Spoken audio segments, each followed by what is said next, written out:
नमस्कार दोस्तों। सहायक आचार्य भर्ती में एक और कांड हो गया। कौन सा कांड है? आज की इस वीडियो में हम लोग डिटेल में चर्चा करने वाले हैं। यहाँ पे देखिए डीवी सक्सेस वाले का अपडेट है, प्लस में नॉर्मलाइजेशन का जो घोटाला है, कट ऑफ से ज्यादा नंबर वाले है, स्कोर कार्ड का जो कांड है, इनवैलिड कैंडिडेट का मेरिट से खेल, यानी कि क्या क्या खेल हुआ। यहाँ पे देखिए हैकर लगा हुआ है। क्या ये सच में हैक हो गया या आपके माइंड को हैक कर लिया गया, हमारी पूरी सिस्टम को हैक कर लिया गया? क्या है पूरी ये जो संरचना बनाई गई है, आखिर इसका खामियाजा कौन भुगत रहा है? ध्यान दीजिएगा आप लोग। लास्ट लास्ट में कुछ पॉइंट बताने वाला हूं, उसको देख करके जाइएगा, अन्यथा पछताएंगे। देखिएगा आप लोग। आयोग, झारखंड कर्मचारी चयन आयोग यानी कि जेएसएससी न्यायालय, झारखंड उच्चतम न्यायालय, अंतिम सुनवाई की तारीख आपका 10 मार्च को जो दिया गया है, वो पिछला वीडियो में मैंने आपको बताया था। अब हम विस्तार से चर्चा करते हैं। यहाँ पे आप ध्यान दीजिए कि पूरा मामला जो आपका क्या है, झारखंड सहायक आचार्य भर्ती प्रक्रिया आपका अंतिम चरण में है, लेकिन कई प्रकार के तकनीकी और कानूनी समस्याएं आ रही है ना। इसके पीछे भी कई सारे अभ्यर्थी जो आप हाई कोर्ट में याचिका भी दायर किए हैं। क्लियर? मुख्य विवाद आपको 5 बिंदु पर है। कौन कौन से बिंदु है ये आप देख लीजिए। पहला बिंदु आपका है कि आपका डीबी सक्सेसफुल है ना, के बाद भी नियुक्ति आपका लंबित हो चुकी है। नॉर्मलाइजेशन में भारी अंक की कटौती। दूसरा मतलब तीसरा हो चुका है, कट ऑफ से ज्यादा नंबर होने के बावजूद आपका चयन नहीं हुआ। चौथा, स्कोर कार्ड शो नहीं हो रहा। पांचवा कि यहाँ पे ध्यान देगा, अलग अलग ग्रुप द्वारा अलग अलग केस। समझ रहे? आखिर कैसे इतना सारा प्रॉब्लम एक विज्ञापन संग्रह कर लिया। और नोटिस के मामले में बात करें तो सेंचुरी कंप्लीट कर चुके हैं नोटिस पे। एक विज्ञापन में 100 से भी ज्यादा नोटिस। आप अंदाजा लगा सकते हैं कि किस लेवल का इसमें खिचड़ी पकाई गई। चलिए हम बात करने वाले हैं यहाँ पे। अब देखिएगा आपको, अब कोर्ट में कोर्ट जो है आसार मुद्दे वाले मामलों को एक साथ सूचीबद्ध किया है। क्लियर? आगे बात करते हैं। यहाँ पे ध्यान देगा आप लोग, डीवी यानी कि डॉक्यूमेंट्स वेरिफिकेशन। क्लियर? यानी कि डॉक्यूमेंट्स वेरिफिकेशन वाले का जो मामला है वो क्या स्थिति बन रहा है अभी तक का जो सिचुएशन बन रहा है। ध्यान देगा, कई अभ्यर्थी है ना, कई अभ्यर्थियों का डीवी सक्सेसफुल हुआ, लेकिन फाइनल नियुक्ति सूची जारी नहीं हुई। क्लियर? कुछ जिलों में सीट अलॉटमेंट को लेकर के भी विवाद उत्पन्न हुआ है। क्लियर? ये आप सभी जानते हैं। यहाँ पे ध्यान, कोर्ट की जो स्थिति है, कोर्ट क्या बोल रही है यहाँ पे ध्यान दें आप लोग, कि डीबी सक्सेसफुल से जुड़े सभी केस है ना 10 मार्च को सूचीबद्ध किए गए हैं। आप उस दिन जैसे कुछ अपडेट मैं आपको बता दूंगा। संभावना के समान मुद्दे होने पर कॉमन ऑर्डर आता ही है। डीवी सक्सेसफुल अभ्यर्थियों के लिए संभावित परिणाम आएंगे। समझ रहे? अब यहाँ पे ध्यान देगा लोग, कोर्ट जो है नियुक्ति प्रक्रिया को आगे बढ़ाने का भी निर्देश दे सकता है। हालांकि देगा या नहीं देगा ये तो अलग बात है, लेकिन दे सकता है। क्लियर? या फिर जो आपका विवादित बिंदुओं को पुनः समीक्षा का भी आदेश दे सकता है। समझ? जो भी आपका विवादित जो भी बिंदु है उस पर पुनः समीक्षा का भी आदेश दे सकते हैं। क्लियर? यहाँ पे ध्यान दीजिए आप लोग। अगला पॉइंट है आपके सामने नॉर्मलाइजेशन को लेकर के सबसे बड़ा अगर विवाद उत्पन्न हो रहा है तो आपका नॉर्मलाइजेशन को लेकर के जो छात्र है परेशान है ना, बोलते हैं नॉर्मलाइजेशन की आड़ में खेला किया गया है ना। ध्यान दिया आप लोग, विवाद सबसे बड़ा मुद्दा नॉर्मलाइजेशन क्या है। आपको जब अलग अलग शिफ्ट में परीक्षा होती है तो कठिनाई के स्तर को बराबर करने के लिए है ना, अलग हो जाता है तो उसको बराबर करने के नॉर्मलाइजेशन किया आता है। क्लियर? और समस्याएं कहाँ पर आती है? क्लियर? समस्याएं जो कहाँ पर आती है तो यार ध्यान देगा आप लोग कि कुछ है ना, कुछ अभ्यर्थियों को रॉ मार्क्स 90 से 95। क्लियर? नॉर्मलाइजेशन के बाद बहुत कम कर दिए गए। समझ रहे भाई? इतना इतना नंबर ला रहे उसका इतना नंबर कम कैसे हो गया, ये सबसे बड़ा सवाल। कुछ लोग दावा भी किए हैं, कुछ अत्यधिक कटौती और कुछ आपका जो असामान्य अंतर है ना, ऊपर नीचे पूरी तरीके से। समझ रहे?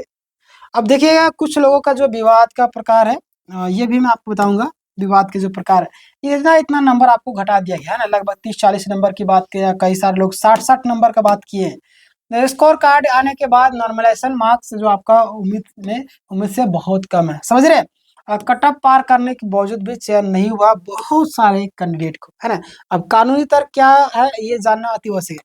कानूनी तर्क यहाँ पे ध्यान देगा, यहाँ पे ध्यान दिया आप लोग कि नॉर्मलाइजेशन फार्मूला पारदर्शी है या नहीं।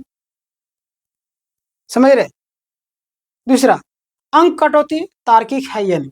तीसरा, समान शिफ्ट पर अभ्यर्थियों का असामान्य अंतर क्यों। सामान्य शिफ्ट जब है तो अलग अलग अंतर क्यों हुआ, या तो अलग अलग अंतर करके उनके साथ में गड़बड़ कर दिया या तो कुछ ना कुछ तो हुआ है, समझ रहे ना। चलिए आगे हम बात करते हैं, यहाँ पे ध्यान देगा। कट ऑफ को लेकर के बहुत सारे लोग परेशान हो रहे हैं। कट ऑफ से अधिक अंक होने के बावजूद भी उनका सिलेक्शन नहीं हो, बहुत सारे अभ्यर्थी का जो चयन है वो नहीं हो पाया। ध्यान दें, ये जो है आपका कैसे संभव, ये जो है आपका कैसे संभव। तो यहाँ पे ध्यान देंगे, जिलावार आपका सीट का विवरण, अब लोग जो भी कैंडिडेट है उसको आप गौर से देखिएगा, है ना। आपका कैटेगरी वार आपका सीट का मेरिट प्लस जिला प्रोफेसर, है ना, प्रेफरेंस जो आपका सीटों की जो संख्या में कई सारी चीजों में आपका अंतर आपको देखने को मिले।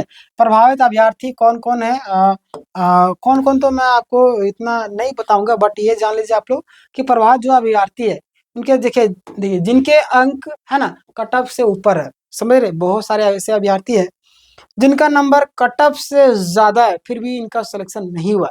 ये सबसे बड़ा विवाद का कारण उत्पन्न होता है, समझ रहे हैं। अब इस पर कोर्ट में क्या मांग है, ये तो देखिए आने वाले दिन देखना पड़ेगा।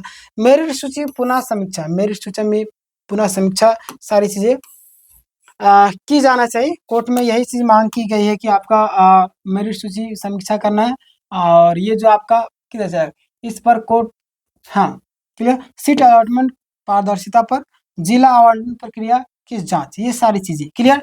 आगे हम बात करते हैं सक्सेसफुल, मतलब कि जो आपका स्कोर कार्ड जो है, समझ रहे, स्कोर कार्ड शो नहीं होगा, बहुत सारे कैंडिडेट का स्कोर कार्ड शो ही नहीं हो रहा है। क्यों नहीं हो रहा, उसके पीछे पे समस्या बहुत सारे है ना। ध्यान दिया, लॉगिन करने पर इनवैलिड कैंडिडेट दिखा रहा है। लगातार छात्र मुझे मैसेज कर रहे हैं, परीक्षा देने के बावजूद स्कोर कार्ड उपलब्ध नहीं है ना। संभावित कारण ध्यान देगा, क्या क्या कारण हो सकते हैं, पिछला वीडियो में भी आपको मैंने बताया था, ये भी जान लीजिए आप लोग। संभावित जो कारण आपका सर्वर या तकनीकी गड़बड़ी, बहुत बार क्या होता है जैसे कि जो वेबसाइट है जाम होता है, आप देखिए जैसे कुछ नोटिस डालती है तुरंत सर्वर जाम हो जाता है, आपको पता होगा, समझ रहे हैं।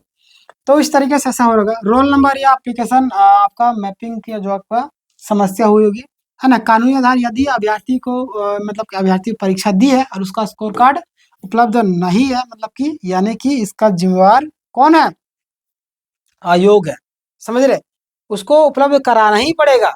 आप जाइए एप्लीकेशन लिख करके आप जाइए जमा करिए, है ना। कोर्ट की जो प्रक्रिया आगे क्या होगा, ये सबसे बड़ा सवाल है। अब जो है आगे क्या होगा, तो ध्यान दिए आप लोग कि 10 मार्च 2026 को, है ना, समान मुद्दे वाले केस एक साथ सुने जाएंगे और लगातार सुनवाई की संभावना है, कॉमन जजमेंट आने की भी संभावना लग रही है, क्लियर। अब बात करते हैं संभावित परिणाम क्या क्या है। संभावित जो परिणाम है, पहला नियुक्ति प्रक्रिया जारी रखने का भी आदेश आ सकता है, फिर नॉर्मलाइजेशन का पुनः जांच का आदेश आ सकता है, रिवाइज मेरिट लिस्ट आ सकता है, कुछ मामलों में याचिका खारिज भी हो सकती है। इसलिए सभी तरफ से आपको प्रिपेयर रहना, ये ना सोचे कि हमारे पक्ष में ही फैसला आएगा। जब हम लोग पूरी तरीके से तैयार है तो भाई जेएसएससी भी, पूरा सरकार भी तैयार है ना। महत्वपूर्ण सावधानी आप सबको बरतनी होगी, क्या क्या ध्यान दें आप लोग यहाँ पे कि पहले केस कर चुके अभ्यर्थी दोबारा मुद्दे पर केस नहीं करना है ना, मतलब कि केस नहीं कर सकते। समय बहुत कम है, अंतिम चरण में चल रहा है। अब अनुभवी कानूनी सलाहकार के बाद पिटिशनर बने, है ना, जिनके पास भी बनते हैं, और अफवाहों से बचे, आधिकारिक आदेश का ही आपको इंतजार करना है, क्लियर, बिल्कुल। अब बात करें किन अभ्यर्थियों को ज्यादा ध्यान देना जरूरी है। देखिए स्थिति और क्या करना आपको, डीबी सक्सेसफुल वाले लेकिन नियुक्ति नहीं हुए उनको क्या करना है, केस की स्थिति ट्रैक करना है, समझे। रॉ आपका अच्छा नॉर्मलाइजेशन वाला जो बहुत मतलब कि कम है, कानूनी आपको सलाह लेना है, किन्हीं से भी ले सकते हैं। कट ऑफ पार लेकिन आपका सिलेक्शन नहीं, सूची में नाम नहीं है, तो मेरिट या कि जीरा डाटा आपको जांचना है फिर से, ठीक है। स्कोर कार्ड नहीं दिख रहा है, तुरंत आयोग या कानूनी सलाह आपको जरूर लेनी चाहिए, क्लियर। अब आप बात करें निष्कर्ष के तौर पर, तो ध्यान दीजिए आप लोग, निष्कर्ष क्या है यानी कि पूरी समरी का। देखिए झारखंड सहायक आचार्य भर्ती अब निर्णायक मोड़ पर आ चुका है। 10 मार्च को आपका सुनवाई, पूरी प्रक्रिया आपको समझिए कि भविष्य टिका हुआ है। अब यह समय भावनात्मक निर्णय लेने का नहीं बल्कि तथ्य और कानूनी स्थिति समझने का, यानी कि आप लोग है जिनका जिनको दिक्कत हुआ है किन्हीं ना किन्हीं से, अच्छे लोगों से सलाहकार ले, है ना, आयोग के पास एप्लीकेशन दे, ये सारी चीजें करने का टाइम आपके पास है, क्लियर। तो ये था पूरा डिटेल, और मैंने आपको इसी चीज के लिए बोला था कि अब आपको कानूनी सलाह लेना होगा, नहीं तो आपको पछतावे के सिवा कुछ नहीं मिलेगा। यानी कि समझ रहे मैं क्या बोलना चाह रहा हूँ, आप इंडायरेक्टली समझ गए होंगे। अगर किसी चीज में दिक्कत है कमेंट कीजिएगा, मैं आपको उसके बारे में कमेंट के माध्यम से रिप्लाई दे दूंगा, या तो डिटेल में वीडियो बना दूंगा, क्लियर। तो मिलता हूँ नेक्स्ट वीडियो में, तब तक के लिए इस वीडियो को ज्यादा से ज्यादा लोग तो शेयर किए, ज्यादा ग्रुपों में शेयर किए, ताकि लोग मैंने जो भी भ्रम है, कंफ्यूजन है वो दूर हो सके, समझ रहे हैं। चलिए मिलते हैं नेक्स्ट वीडियो में, धन्यवाद।